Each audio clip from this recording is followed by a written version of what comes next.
Les forces aériennes participent au 4e jour des manœuvres militaires des forces armées, exécutent avec précision un projet tactique aux munitions réelles.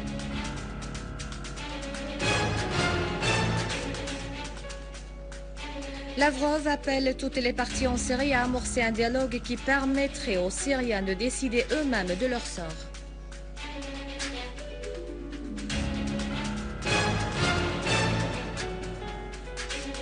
Les services spécialisés capturent des terroristes à Dareya et saisissent une quantité d'armes dans un atelier pour la fabrication des engins explosifs.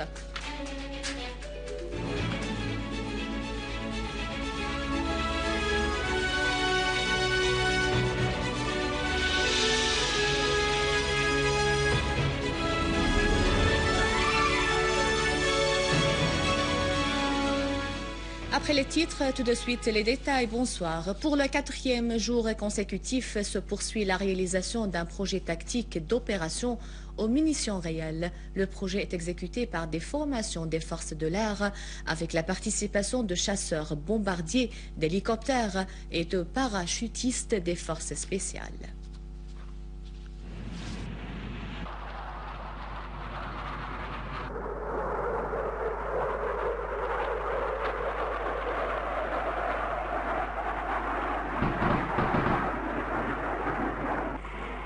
Les forces armées poursuivent pour le 4e jour consécutif des manœuvres générales. Les unités des forces aériennes qui participent à ces manœuvres avaient exécuté un plan d'opération tactique en utilisant des munitions réelles et une riposte à une attaque aérienne supposée a été simulée.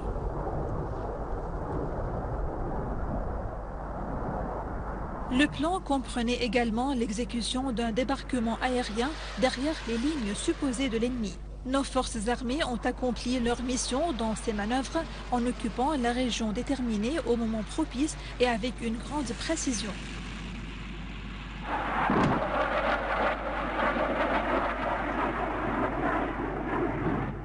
Ont assisté à ces manœuvres le général Fahd Jassim Al-Frej, chef d'état-major de l'armée et des forces armées, accompagné de plusieurs officiers du commandement de l'armée et des forces armées. Prenant la parole à la fin de ces opérations, le général Frej a félicité les forces armées pour leurs prestations distinguées pendant toutes les phases de ces manœuvres.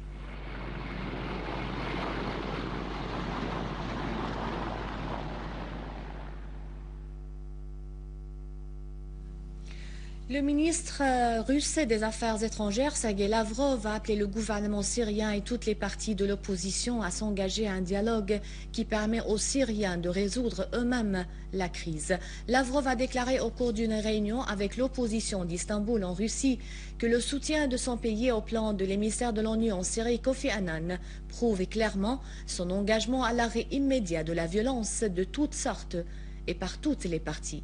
Il a ajouté que la transition vers un dialogue entre le gouvernement et toutes les parties de l'opposition en Syrie permettra aux Syriens de décider eux-mêmes de leur avenir par leurs propres moyens et selon un calendrier précis. Lavrov a ajouté « Nous voulons déterminer quels sont les critères et les perspectives qui rassemblent toute l'opposition syrienne sur la base d'un dialogue politique avec le gouvernement comme prévu dans le plan Annan ». Le délégué adjoint de la Russie auprès des Nations Unies, Alexandre Bankin, a révélé que son pays a présenté au Conseil de sécurité un projet de résolution pour prolonger la mission des observateurs onusiens en Syrie sans proposer d'imposer des sanctions sur la Syrie. Bankin a souligné que le projet de résolution vise à renforcer les efforts de l'envoyé des Nations Unies, Kofi Annan, et son plan estimant que le projet russe soutient la proposition du secrétaire général des Nations Unies Ban Ki-moon de réduire le nombre des observateurs militaires et de leur accorder un rôle politique plus large. Le projet de la Russie soumis aux 14 membres du Conseil de sécurité stipule la question de parvenir à une solution politique de la crise en Syrie dépend des Syriens. Le projet stipule également le soutien au plan Annan et appelle toutes les parties à mettre ce plan en application. Et la Chine a pour sa part souligné la nécessité de la participation de tous les pays de la région, notamment ceux qui ont d'influence sur la Syrie, y compris l'Iran, à une solution de la crise en Syrie. Le porte-parole du ministère chinois des Affaires étrangères, Wei Min, a affirmé le soutien de son pays au plan de l'émissaire spécial de l'ONU pour la Syrie Kofi Annan. Wei Min a ajouté que la Chine réitérait son appui aux efforts déployés par la communauté internationale pour traduire à des faits réels ce qui avait été conclu lors de la réunion du groupe d'action tenu récemment à Genève pour trouver une solution de la crise en Syrie.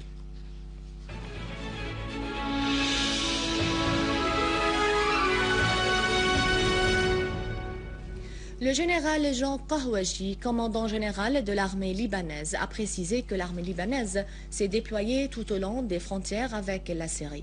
Le général Kahouaji a déclaré que le but de ce déploiement est de bloquer les voies d'infiltration utilisées par les groupes armés. Dans un entretien accordé au journaliste libanais As-Safir, le commandant général de l'armée libanaise a précisé que cependant qu'il était très difficile d'exercer un contrôle total sur toute la frontière, il a ajouté que le déploiement de ces forces libanaises nécessite un certain temps et que ce déploiement a été décidé par le gouvernement après plusieurs délibérations. Le général Kahouaji a dit que l'armée libanaise doit renforcer ses effectifs tout au long des frontières, affirmant qu'elle existe déjà dans les régions de tension. Ce sont les habitants des régions frontalières qui ont aussi appelé à ce déploiement pour se protéger de tous les groupes armés clandestins, notamment dans la région de Akkar, pour garantir leur sécurité.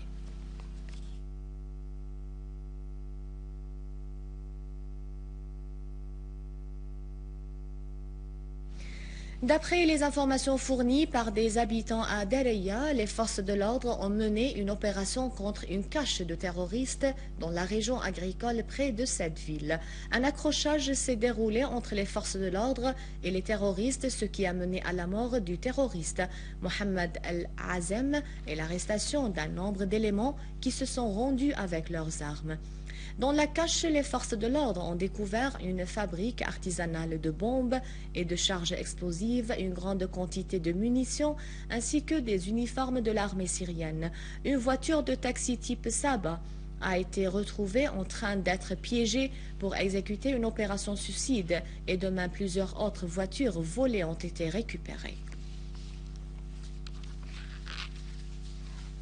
À la fin de ce journal, un rappel des titres.